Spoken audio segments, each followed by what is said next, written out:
Hello and welcome to Hat Trick. I am not your host, Braydon Delacoman, also joined by your other not host, Elliott Tanti. Our regular host, Jordan Delacoman, is not feeling great and therefore will not be joining us. So Elliott and I have strung up a tin can telephone from my building across the street to his building, and we will be here with you today for the Hat Trick podcast.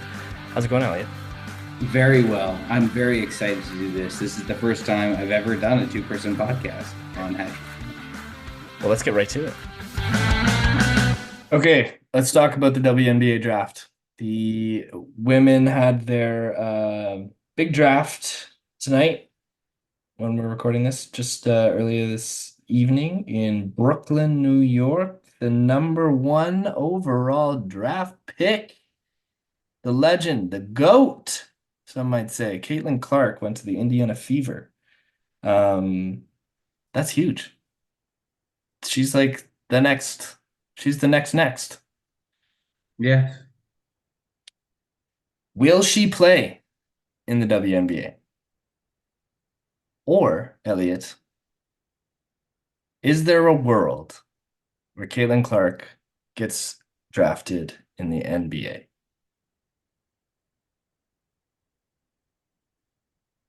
Is that an option? Why not? She has proven that she is the GOAT of women's basketball, and she's only played college. She is the all-time leading scorer. How could she not be considered good enough to play in the men's game? Well, I wouldn't suggest that she isn't. I wouldn't know. I don't have the perspective to say one way or another. I'd love to see it. Wouldn't it be amazing? Like when you think about some of the other, like I mean, it'd be an incredible statement, even just to draft Caitlin. You know, she still has to make training camp. She still has to, you know, make the team. But I think Yeah. that would be an amazing gateway, at least, and an opportunity. I was talking to there's another player who's Juju Watkins. Apparently, this is supposed to be absolutely phenomenal. Upcoming star in NCAA women's basketball. We just continue to have these names like Yeah. this WNBA draft. Not to discredit anything from the WNBA. Like I think Caitlin Clark will play for the Indiana Fever, and I think that she'll bring the WNBA into the next foray of its greatness, or at least more eyes on it, more exposure to this sport, development of the game, more access for young women wanting to play this game. But there's something about the opportunity if it ever presented itself. Like we saw it in the NHL. We've had women play in the NHL. We've maybe not for long, no mainstays. There's the debate about can they physically compete on the same level.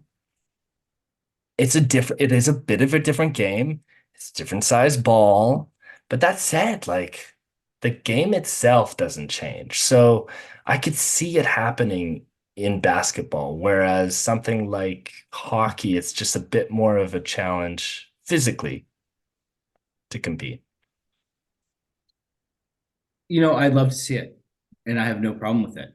I think it'd be exceptional. It'd be great, even with the seventh round pick. If a team wanted to take a chance on Caitlin, I'd be more than happy to see it, and I wouldn't have any issue with it. Um, are we there yet? Is that the journey that Caitlin Clark needs to take? Is that the best interest of her? I don't know. Well, that's the other aspect of it, of That's course. that's sort of like, does that distract away from her professional career in as she sort of, I don't know, at this point is putting an established league back on the map with all of the attention that the NCAA women's tournament has that she has created for women's basketball. Is that the right move for women's basketball? I don't care. She should do the best thing that's in Yeah. the best interest of her. And if that's being the first woman that's drafted in the NBA, absolutely. I'm for it. I'm here for it, and I will cheer for her through and through. As a 6 foot point guard, absolutely. I think she could make it. And Yeah. I cheer for her all the time. And I don't have an opinion because I don't know enough basketball to have an opinion one way or another. I'm glad that you suggested. I'm glad that you're excited for it. I'm glad that that's even an opportunity or an idea. And in fact, in the sports that you've mentioned, like you mentioned hockey, women have certainly broken through outside of Haley Wickenheiser, of course, who's the GOAT, um, like women's goalies, a little bit in golf, but like, yeah, like I'm totally for it, Braden. I don't hate that as an idea, but like I also just want the women's game in basketball to succeed because it's frankly been a trailblazer sport for women's athletics and women's sport for a while now. Yeah. And I don't want anyone to take anything. I don't want anything to take away from that. What's And amazing about where the WNBA is, and it's not just Caitlin Clark. That's the other exciting thing. I don't think we've ever seen the star power that we have seen in college sport as we have in the women's game. And we talked about this a few podcasts ago, even in the last podcast, you guys talked about this. We have finally arrived in a place where the NBA is with these superstars, and they're just coming out of college right now, like Paige Buckers, Angel Reese, Caitlin Clark, and the list goes on and on. And Cameron Brink, the list goes on and on and on. And it's still a small league. Like there's 12 teams, but the fact that there is that much saturation of superstars is so exciting, not just for the game itself, but the game as a broader globalization of it, like yes. the access to it, like we said, younger girls seeing themselves playing. And I just think that there's something exciting for me about how good Caitlin Clark is. And I think the debate will continue for me about is there a place for her in the NBA? Whether she makes it or not, I think the debate exists and deserves to live because she is that good. And I think for when it comes to access, kids seeing like, well, shit, like I could push the NBA. Maybe I could push that envelope one day.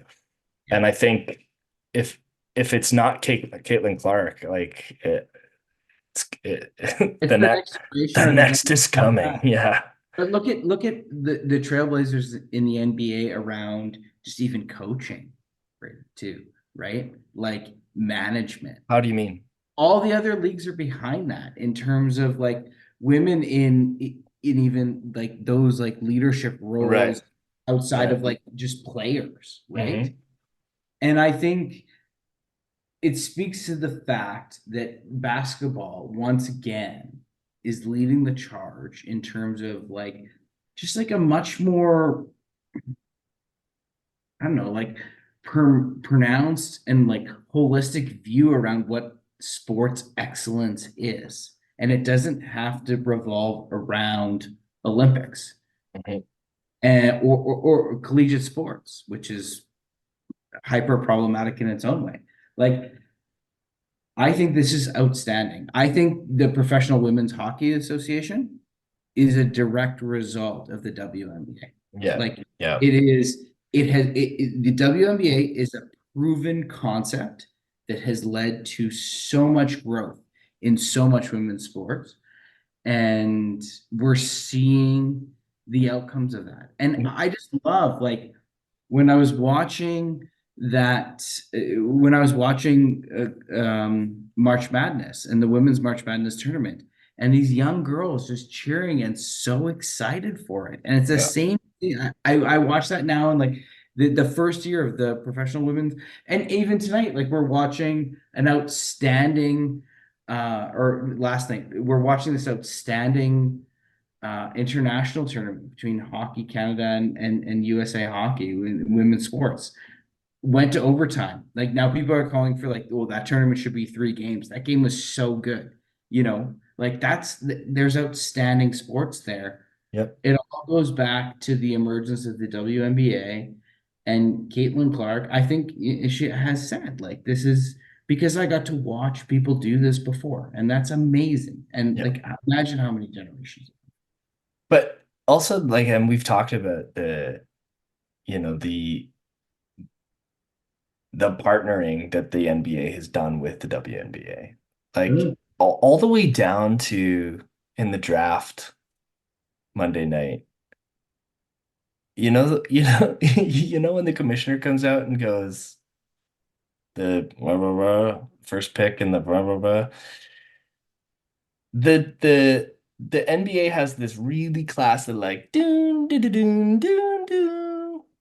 It was the exact same. Like they've outlined it the exact same way. They make it feel like it's the same event. There's nothing less about it. It's it's just so awesome to see. And it's getting better and bigger and I just love it. Love it. It's the way it should be done. The NBA and the WNBA have figured it out, and they have built after Title IX. And a couple episodes ago, I talked about the importance of Title IX and from a politics standpoint.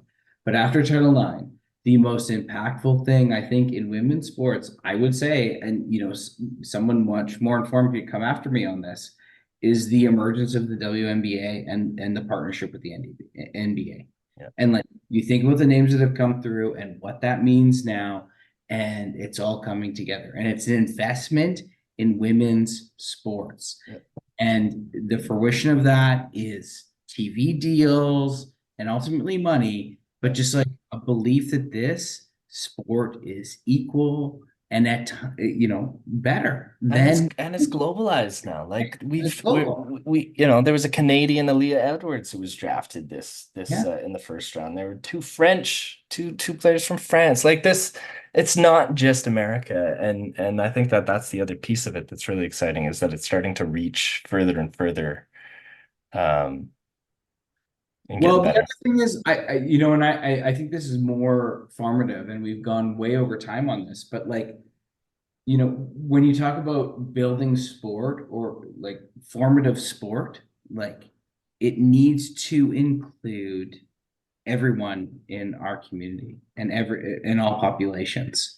And if it's not accessible to both genders, then it's not everyone. And that's what's been beautiful about basketball. That's what they've done so well. And that's what we need to achieve. Like that's like sport is inherently good. It's good for teamwork. We know this. It's there's been tons of studies about like why teamwork and involvement and like losing and winning is all good and Yeah. formative in like Yeah. people's lives. Yeah. Playing it and Why watching is it, that like community why building. It's why are we cutting that off to a gender? yeah. Or why is that gendered? It shouldn't be. And yeah, anyway, we're speaking to the converted on this show, Well, but like I just think like keep that's watching it. really we need. Yeah. Yeah. All right, buddy. Well, thank you. I'm glad we talked about that because, man, am I excited about the WNBA these days. Yeah, me too. Uh,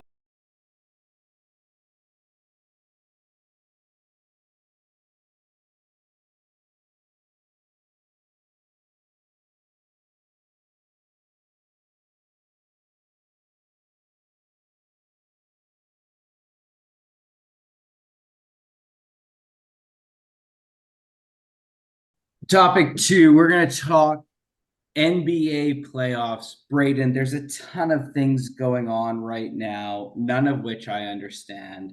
So, in layman's terms, can you explain how it is that anyone that's not ranked sixth or better actually gets into the playoffs in the NBA? Because I simply cannot figure it out. yes. So they've decided for more fun fanfare as the NBA continues to try to do. they have this play-in tournament, which I think they've had now for probably about 4 years, I want to say. And essentially what it means is the 7 and 8 seed play uh, es- uh, essentially a wild card game. It's a one-off game. Whoever wins that goes on to play the 2 seed, and the loser of that game goes on to play the play-in game of the 9 and 10 seed. So, for example, in the West, the Lakers and the Pelicans, which I believe are the 7/8 seed Yeah. respectively, will play. Now, say the Lakers win, which is my prediction. They will go on to play the 2 seed, which I don't even know because that top of the bracket is ridiculous. I think it's Denver, frankly. Yeah, the Denver Nuggets, that's what I'm looking at. The loser of that game, let's say the Pelicans, go on to play the winning team of the 9 and 10, which is right now Golden State and Sacramento. So the loser of the 9 and 10 is out, and the winner plays the loser of the 7/8 seed. It's very complex. It's actually not, but the way I just described it sounds way more difficult than it is. 7 and 8 seed play, the 9 and 10 seed play, and then 2 teams from that move into the proper best of 7 series on both sides. Wow. I wish I had a much more succinct answer, but that is what the NBA has done to us. All right. Well, you unsuccessfully, at least for me, described the NBA playoff picture. Let's go conference by conference. If you Okay. had to pick a team out of the Eastern Conference to make it to the NBA championship, who would you pick as your favorite, and who would you pick as your wild card, and why? Okay.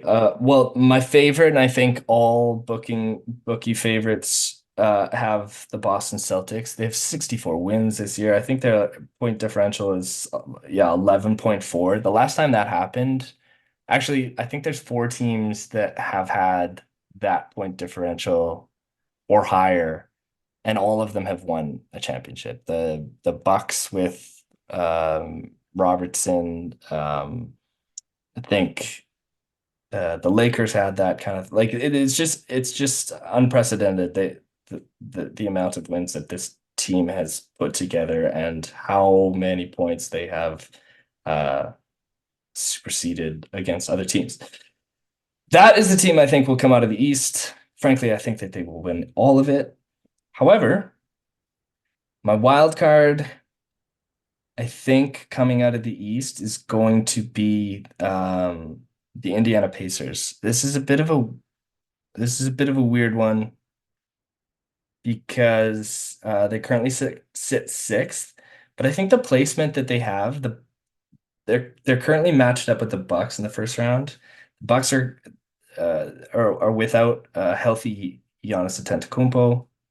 Damian Lillard hasn't really gelled with his time in the Bucks.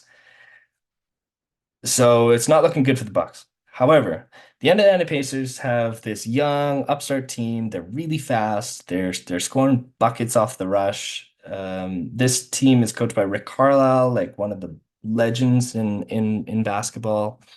I think that this team's going to surprise some people and turn heads this offseason. Okay, all right, that's great analysis from the Eastern Conference. And frankly, same question from the West. Like, who do you like? Sure. Who's the obvious choice to make it to the NBA Finals from the West? But who's a long shot, or who do you have, long money on? After the Denver Nuggets, who I have coming out of the West, they are the team uh, to repeat.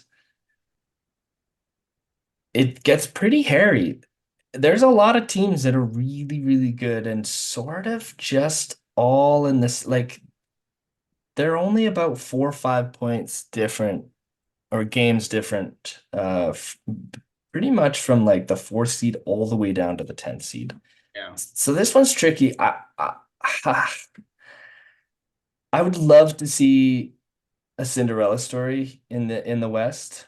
Um, but I would not be at all surprised if we saw Dallas make a run. I think there's something still to be said about Luca and just the heights that he's destined for. Um, there's a big part of me that wants to see LeBron succeed again, but I just don't know if any team's going to be able to overcome Jokic and the Nuggets, the chicken nuggets, as my friend likes to call them. So would your bet be that anyone that beats the Nuggets has like, I don't know, a Montreal Canadiens story from a couple years back, like, a wild card that could be? Totally, totally. And just like the Montreal Canadiens that year back, they're gonna fall to the Giants that are the Boston Celtics. The Celtics are just way too good, man. What they did bringing in Drew Holiday this year, it's you know, and they rewarded that move by signing him to a multi-year extension. Like that was the piece that they kind of needed to make things really, really push them over the edge. Jason Tatum is one of the best to ever do it, and they've got a team that's working really, really efficiently.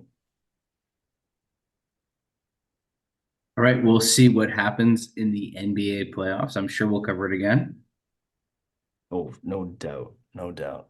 Who do you have out of curiosity? If it's not the Celtics or the Nuggets, who's your wild card from each team? In the West, I always like to throw things down, like the Thunder. The Thunder. Well, they're currently the first seed. Yeah. Sam Presti for president, man. This guy, he sold all of his high assets, getting rid of Paul George, Russell Westbrook.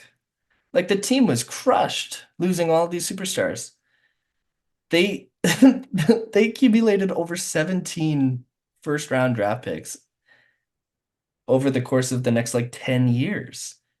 Yeah. And they're currently sitting in the first seed with one of the 57 and youngest 25, man. teams. How could you Uh, bet against them?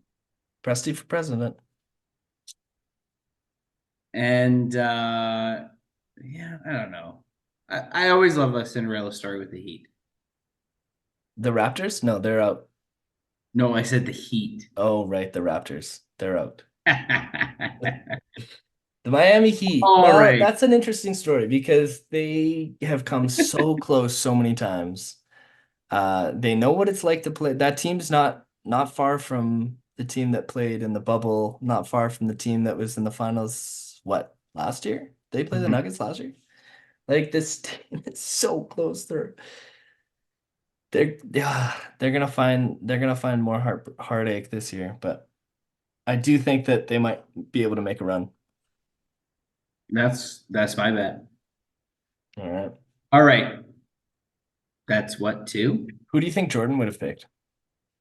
I don't think he would have participated in the segment, if I would Jo- be honest. He would have said, "Why do they have this stupid play-in Yeah. tournament? But can you talk to me about this play inter? Why do they Talk have about, can and you how talk to does me the about the in-season UFC tournament tournament affect and the why it's a playoff disgrace? part of this season?" Hey, if you're a fan of Formula One, then I've got the perfect podcast for you, the Pit Stop Podcast, presented by the Ordinary Podcasting Network. After every single race of the Formula One schedule, Jordan and Tyler will break it down, give you some news, analysis, insight, before answering your questions and setting you up for the next race. That's the Pit Stop Podcast, available everywhere you get your podcasts. All right, topic three, Braydon. We're walking into MLB season, and we're very excited about baseball. It's probably why we exist as a podcast. Yeah, I mean Jordan begged So us to talk about it. yeah, Jordan continually says like talk about baseball every time that you can. And we basically have to like he wanted to so bad tonight, but he was sick with how much he wanted to talk about baseball.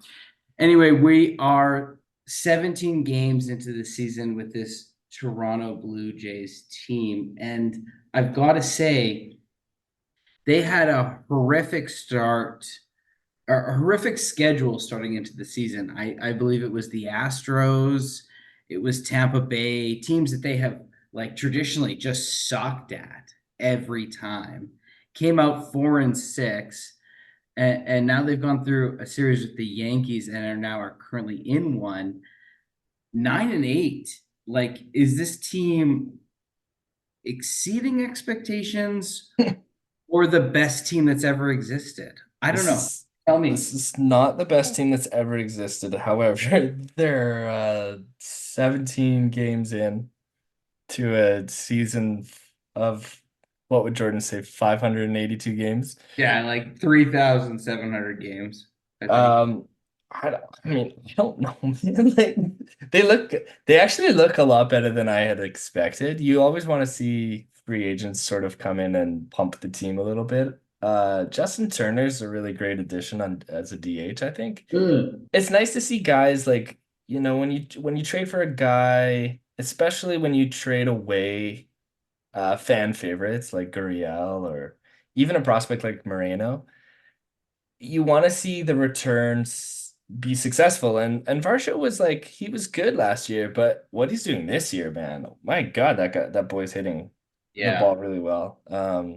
They moved Guerrero to the second spot in the lineup, which I think things are just clicking. Things are working nicely. Um, I think if they start to slide mid-season, hot take, John Schneider might lose his job. I think Ooh, that's that's also early to like, call that. well, it's funny you say that because like there's sort of some indication already in the fan pressure of it. You know how things ended last season. People were not fond of the decisions he was making, and no, it wasn't solely on him. However, there is responsibility does lie in the person managing a team a lot of the time. And in any team sport, the responsibility usually comes down to a coach or a manager. Hmm. In the opening series, when John Schneider was announced, I don't know if you caught this. He was announced onto the field, and Rogers Center erupted in boos. So there seems to be a bit of a consensus that people aren't totally on board with what John Schneider's bringing.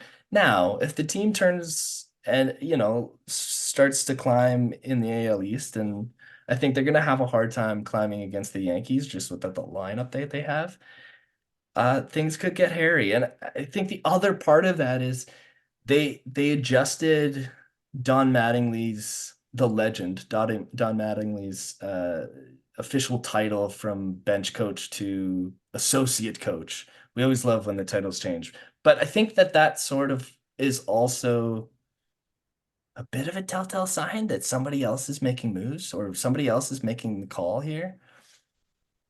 I'm not sure if John Schneider has as much say as he once did with the Blue Jays right now. I can't speak to the specifics on that. What I would say is, having watched baseball for all of my life and been more invested in it in the last 3 years, you can't make a judgment on a team after 17 games, given, as Jordan regularly says, there are 507,000 games in a season. I Mhm. think it's early on. I think after the first two seasons that or series, they came out 4-6. That Yep. was like a healthy record.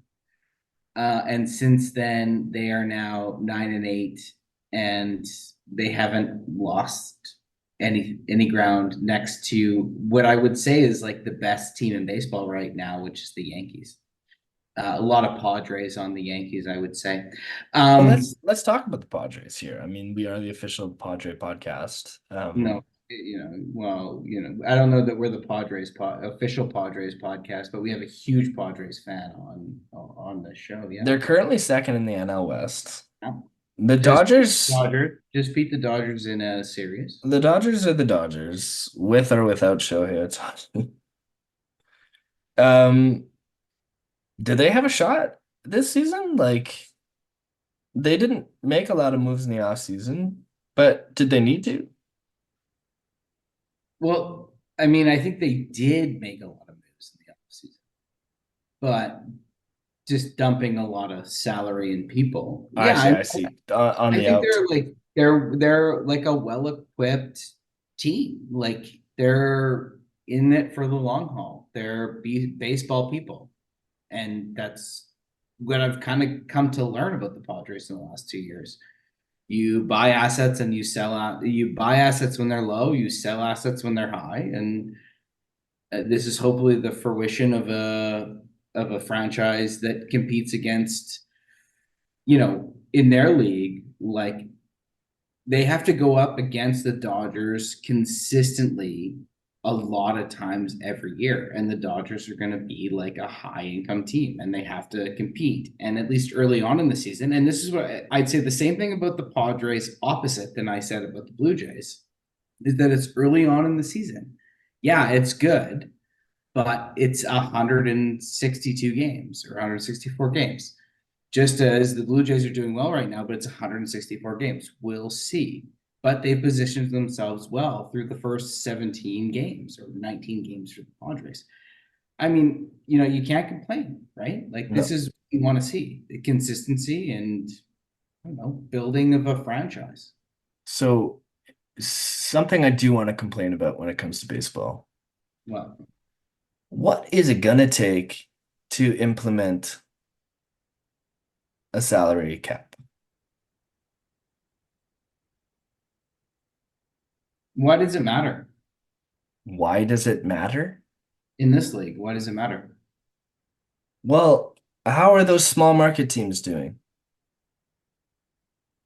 When was the last time you saw the Milwaukee Brewers succeed in anything? When was the last time you saw the Cincinnati Reds do anything? The Colorado Rockies.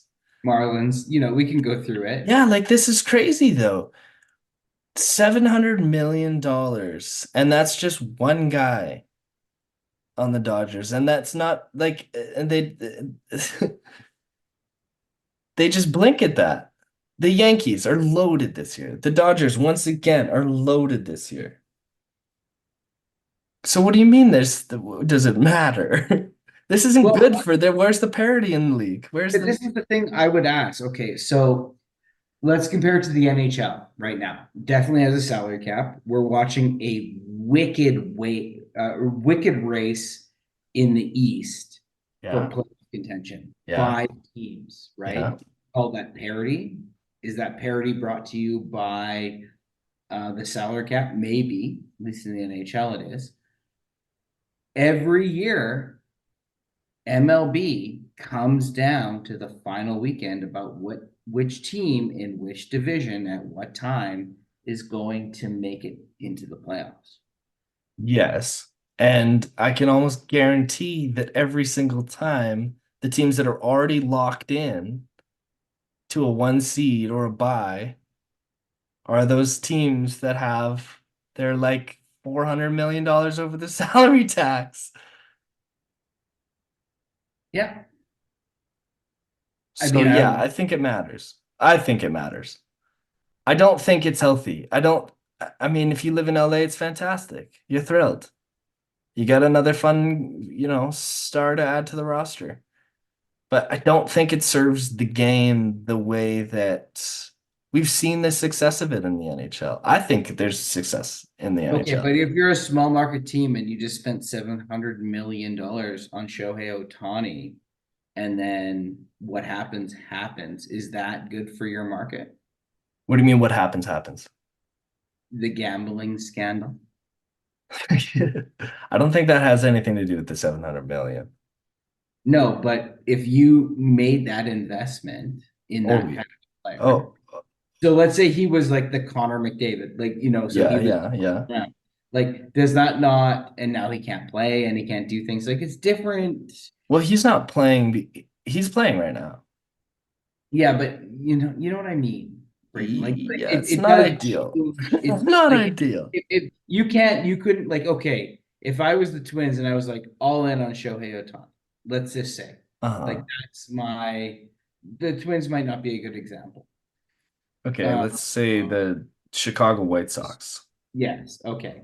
And you were all in on that. Or, And then or all of a sudden he comes in there and he's full of scandal. yeah. Is that like good for that small market team, or does it just tank it eventually? No, I don't think scandal's good for any team. I don't think, I mean, it's easier, I guess, the Dodgers because you got other stars you can look at. But no, it certainly doesn't help. It's, yeah, I mean, man, If what there's a risk and reward, ridiculous. at the end of the day, However, I'm a consummate Padres fan. I've lived yeah, through 3 years of Fernando Tatis. He broke his fucking arm yeah, mountain biking in the off season. did They drugs. used drugs to try and get back. Well, Yeah. as they say, to try and get back into the league, and then was gone from that. They wasted a year on Machado. They lost Soto in that. They lost like half of Hmm. the Yankees are now Padres players through because they couldn't. I mean, their owner also died, but like you waste year like for small market teams if you don't have an owner that's willing to do it. Like that's But I think that's the problem is that if every owner's not willing to do that, then you can't, there's, there's, the bar isn't set at the same level. It's like, I just don't, there's nothing good about it.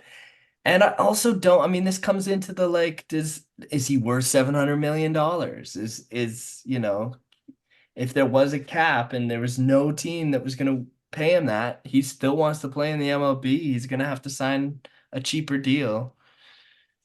I don't know. I find the they pay a salaries tax in the on all of these MLB salaries. absolutely ridiculous. They pay a tax on all of these salaries anyway, right? Yeah, but it doesn't affect them when it comes to who they have on their roster. Yeah, if you're just like a rich team, but does it make it more competitive? I I think don't. it would. I think it would. I think it would. I think it would. Because you wouldn't be able to afford everybody that they have. The You Yankees could lineup would do not be the maybe same lineup. salary caps in like you could do a bullpen salary cap Yeah, and that's then keep interesting. it like free range on like everyone else. That's Now, interesting. especially because they got that now it's like designated hitters all the time. Like maybe you could salary cap the pitching, the bullpen. That would be very interesting. I'd be curious. So what Rob Manfred announced that he's going to be retiring in 2 years, 2 or 3 years, or no, five, I think. He's got five years left as a commissioner. I think that might be on the table the minute the next commissioner comes to play. I think you and I could tandem the commissioner for baseball. You think so? I think we'd be good at it. I We'd think we'd have be good spice at in it. Yeah, I mean, I'd wear a Blue Jays hat all the time, but I would still represent the rest of the league. Absolutely. I could speak for the owners and you could speak for the players. Okay, let's put that pitch together. I think that would work. What do you think Jordan might have to say at this point? I think he'd say we'd fixed baseball and he might watch it one time. One inning. Right on. Awesome. Well, This might be the lost episode. the lost or the last? Thank you everybody for sticking with us through the years. This has been a really, really fun podcast to do. This will be our last episode. And Braydon, that's hat trick. Hattrick is a member of the Ordinary Podcasting Network. It's produced every week by Jordan Dowler Coltman and Braydon Dowler Coltman. You can follow us on Instagram, Twitter, and Facebook. Thanks for listening.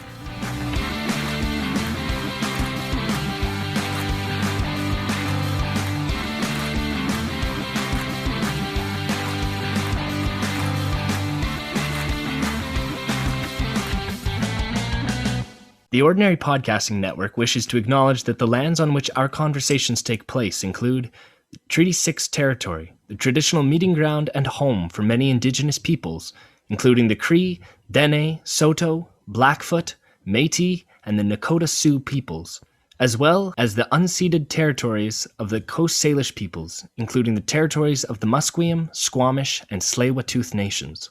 We acknowledge the many First Nations, Métis, and Inuit whose footsteps have marked these lands for generations. And we extend our appreciation for the opportunity to live, create, and share stories on these territories. The Ordinary Podcasting Network intends to engage in conversations and dialogue which acknowledge that reconciliation is not a destination, but a journey, and that we remain committed to practicing our craft in a decolonized space.